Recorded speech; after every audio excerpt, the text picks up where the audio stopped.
Ninawaomba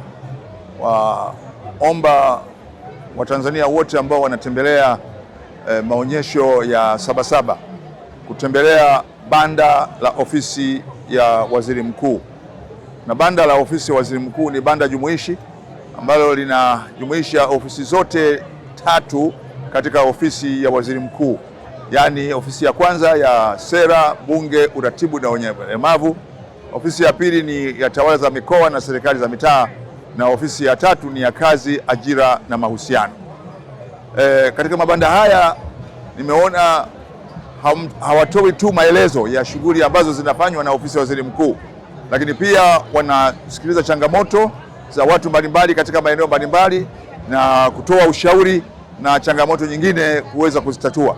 Kwa hiyo wahamasisha wananchi ambao wana changamoto au wana matatizo ambao wanadhani yanahitaji kupata ufumbuzi, basi pia watembelee banda la ofisi ya Waziri Mkuu kwa upande wa Sera, Bunge na Uratibu ili kuweza kupata huduma hizo.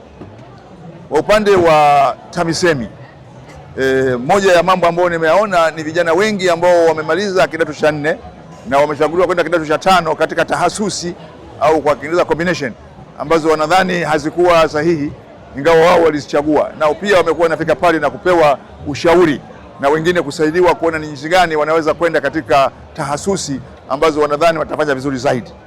Lakini nilipokuja kwenye banda la Kazi, Ajira na Mahusiano, pia tumeweza kuikuta mifuko yote ya hifadhi ya jamii wa PSSSPF lakini na NSSF ambao nao pia wanatoa ushauri kwa watu ambao wamestaafu na watu ambao hawajastaafu na wanaokaribia kustaafu, lakini pia mambo mbalimbali yaliyo muhimu.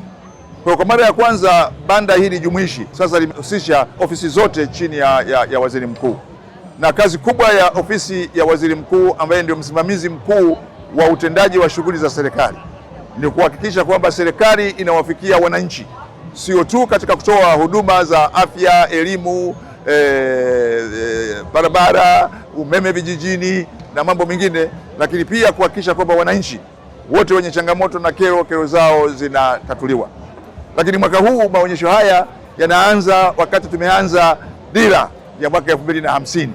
Kwa hiyo ni maonyesho aina yake, na ndio maana ofisi ya Waziri Mkuu imelichukulia swala hili kuwa ni swala muhimu sana, kwa sababu ndio maonyesho ya kwanza ya biashara katika utekelezaji wa dira ya 2050, ambapo katika mambo mbalimbali yaliyomo mle ni pia kuwezesha Tanzania kiuchumi, kijamii na kuhakikisha kwamba Watanzania wanaishi maisha bora. Na tumeona jitihada kubwa ambazo zimefanywa na serikali ya awamu ya 6 ya Dr. Samia Suluhu Hassan katika sekta mbalimbali ambazo ofisi ya Waziri Mkuu inasimamia, iwe ni elimu ya msingi, iwe ni elimu ya sekondari, iwe ni barabara vijijini na mijini yani TARURA, iwe ni hifadhi za jamii na mambo yote hayo.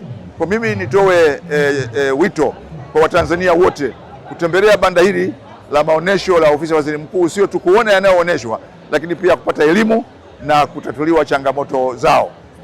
Tumeona mambo mbalimbali, ikiwa hata kwa wafanyabiashara wanaweza wakafika wakaona mambo ya wafanyabiashara chini ya Baraza la Biashara la Taifa, lakini wale wanaotafuta mikopo na uwekezaji, Baraza la Mikopo na Uwezeshaji Kiuchumi. Kwa hiyo kuna mambo mengi sana katika banda hili la ofisi ya Waziri Mkuu ambayo ni vyema wananchi wakayafahamu. Lakini kubwa kuliko yote, banda hili limeonyesha ni hatua gani kubwa tumeipiga katika maendeleo katika nchi yetu.